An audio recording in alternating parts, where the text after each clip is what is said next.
7월 4일 목요일 토론토 한인장로교회 새벽기도에 오신 여러분들을 주님의 이름으로 환영합니다. 오늘 고 황기려 권사님 장례 예배가 있는 날입니다.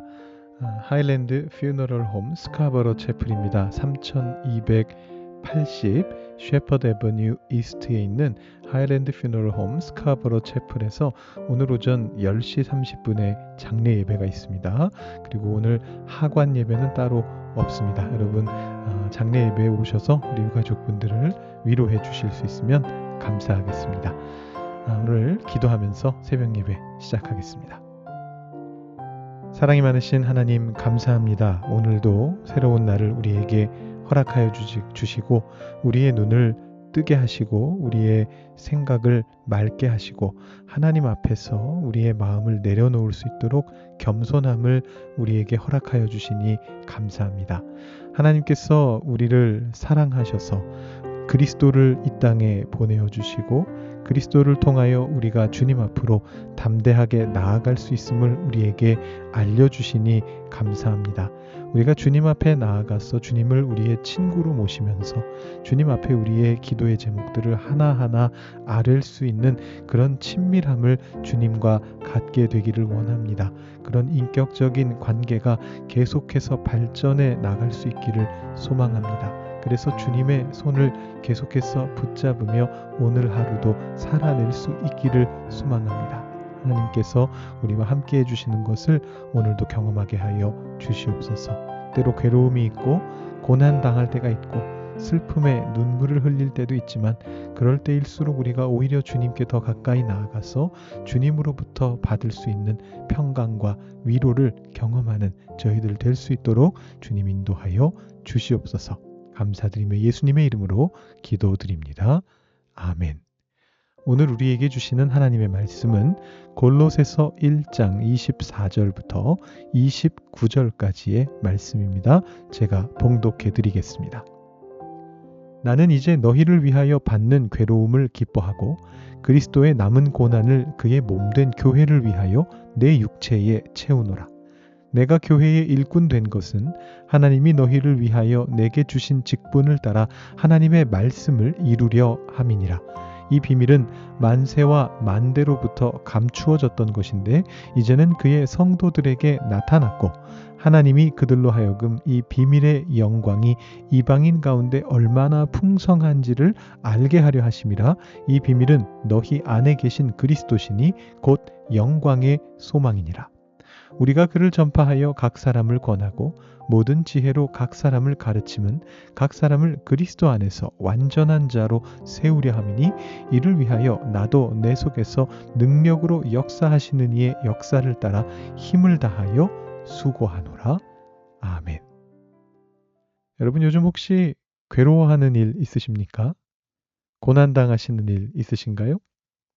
제가 어제 수요예배 말씀 전하면서 쉼에 대해서 말씀드렸지 않습니까? 그러면서 우리가 찬양을 불렀는데 마음속에 근심 있는 사람 그 찬양 부르면서 괴로움이나 슬픔이나 고난이 있을 때 주님 앞으로 나아가자 우리 그런 찬양을 불렀습니다. 괴로움과 고난이 당장에 해결이 되면 참 좋겠는데 그렇지 않은 경우도 참 많죠. 오늘 말씀 보시면 어제 말씀에 이어서 바울이 또 하나의 흥미로운 개념을 소개해주고 있습니다. 아직 그 골로새 교회의 문제 속으로 직접 들어가진 않고요. 오늘 말씀까지는 1장의 서론에 해당한다고 보시면 되겠는데 이 24절 말씀을 한번 보시죠. 여기 굉장히 흥미로운 고난에 대한 표현이 등장하고 있습니다. 그리스도의 남은 고난이라는 그런 표현을 쓰고 있습니다. 자, 이런 표현은 무엇을 의미할까요? 바울이 지금 그리스도의 남은 고난이라는 좀 특이한 표현을 쓰면서 그 고난을 자기 육체에 채운다라고 그렇게 고백하고 있거든요. 괴로움조차 기뻐하면서 말입니다. 자, 여러분 이 고백이 어떤 의미가 있습니까? 그리스도의 남은 고난이라는 게 도대체 무엇일까요?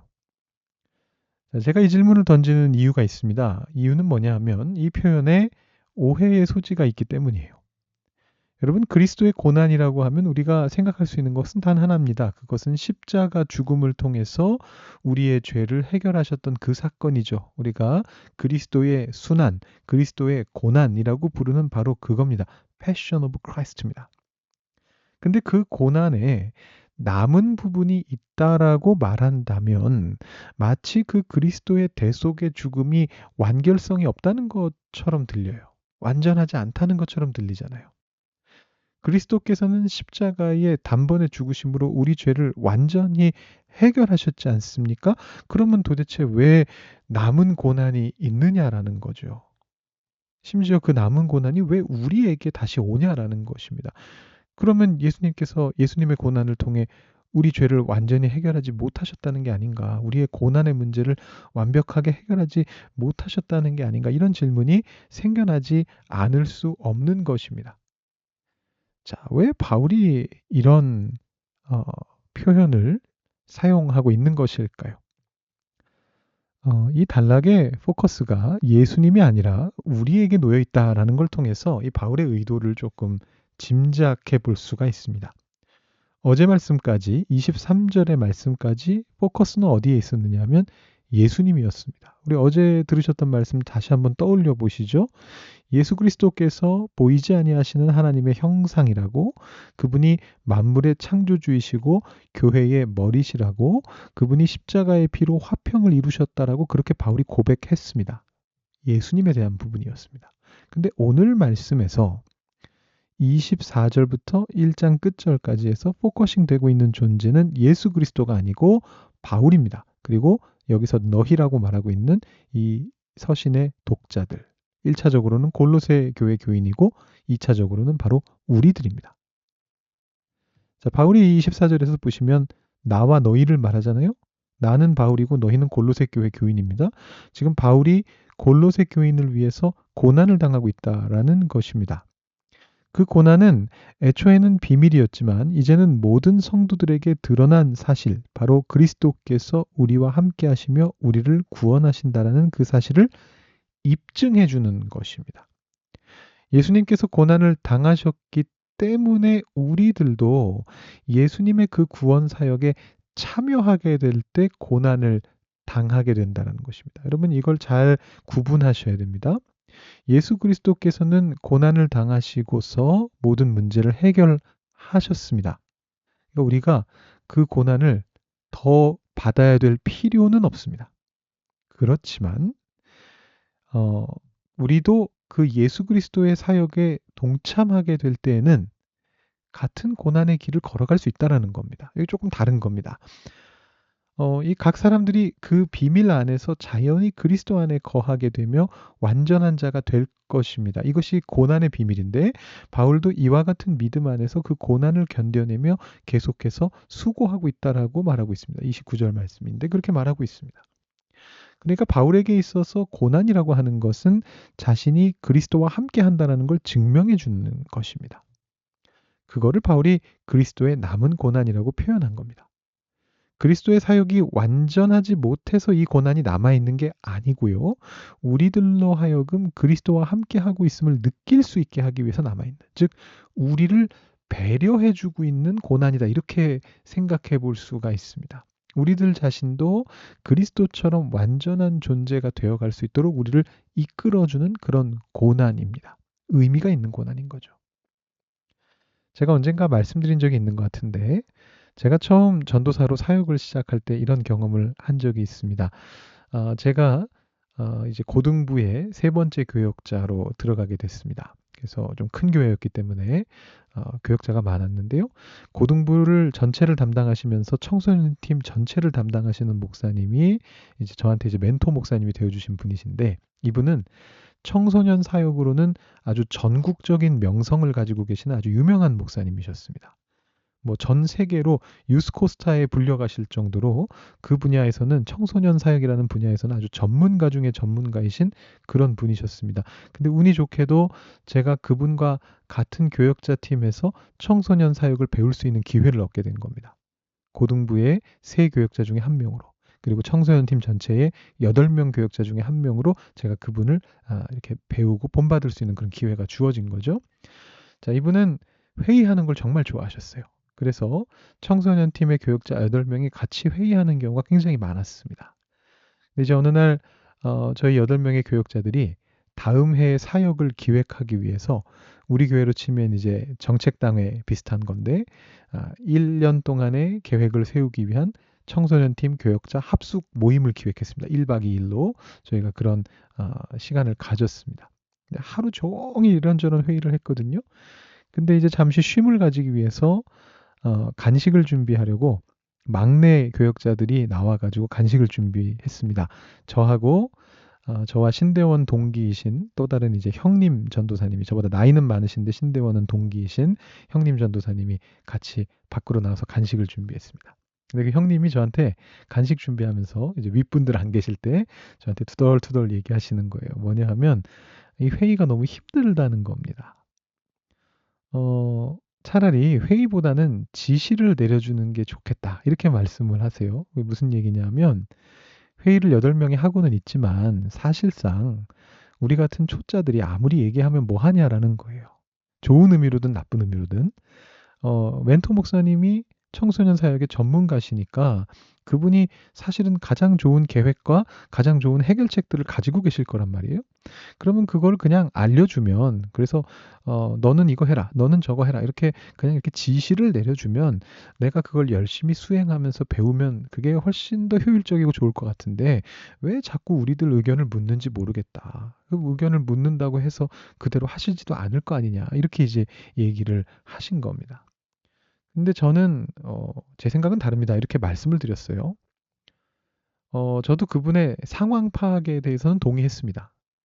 뭐 이제 신학교 2년 차인 2학년 막 올라간 1년 이제 신학 배운 저나 그 동기 형의 의견이 뭐 회의에 얼마나 보탬이 되겠습니까?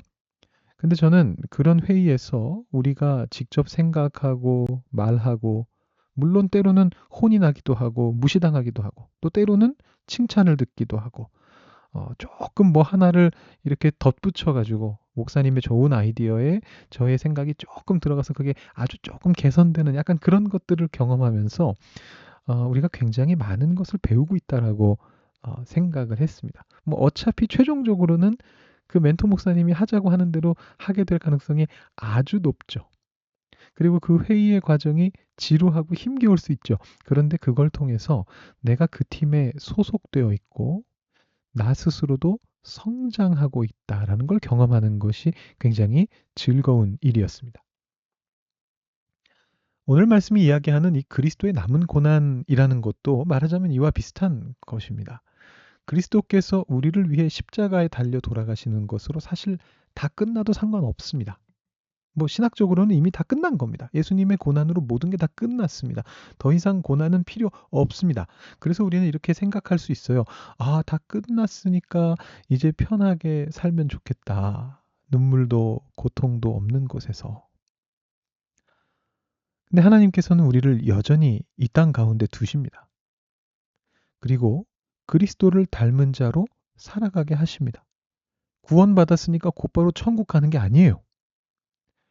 오늘 우리가 장례 예배를 치르게 될 고 황기려 권사님께서는 103세를 사시고 천국으로 가셨습니다. 마지막에 양로원을 방문할 때 권사님이 자주 그러셨어요. 하나님이 나를 좀 빨리 불러주셨으면 좋겠다.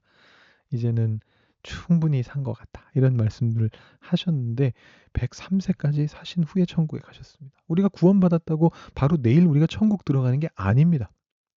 이 땅의 고난 가운데서 그리스도처럼 그 고난을 이겨내면서 그리스도를 닮아가는 과정을 거치게 됩니다. 우리에게 다가오는 고난은 우리가 그리스도를 닮아가는 과정인 거예요.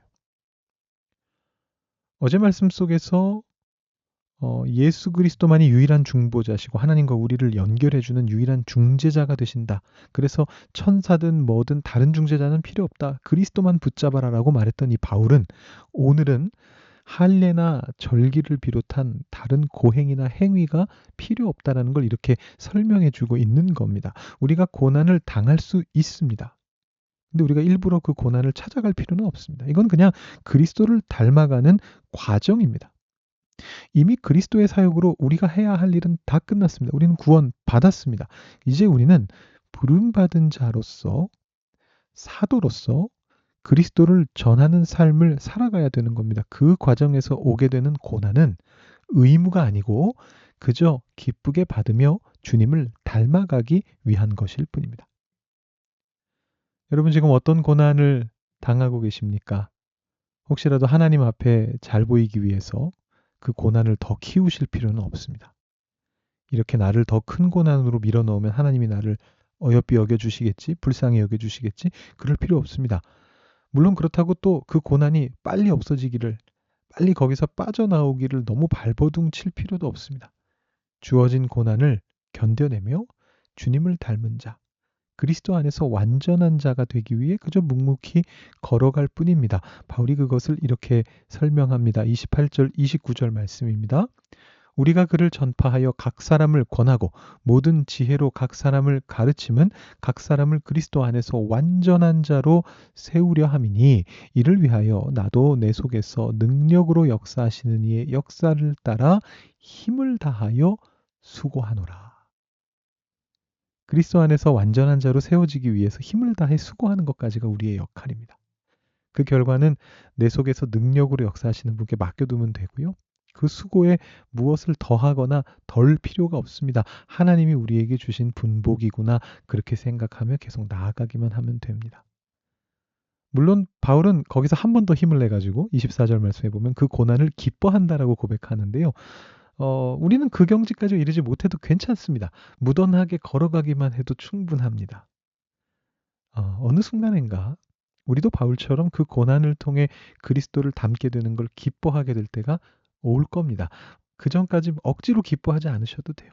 기뻐해야 된다라는 부담을 굳이 갖지 않으셔도 됩니다. 그리스도를 닮아가며 장성한 분량까지 자라나시게 될 때 저절로 그런 경지에 도달할 수 있게 될 것입니다. 오늘 이 시간 기도하실 때요. 우리가 우리의 고난을 덤덤히 견뎌내면서 그런 고난을 이미 이겨내신 그리스도께까지 자라날 수 있게 해달라고 기도하시고요. 더 나아가서 그런 고난을 통해 그리스도를 닮게 되는 것을 기뻐하는 경지를 우리에게 허락해달라고 그렇게 기도하시기를 바랍니다.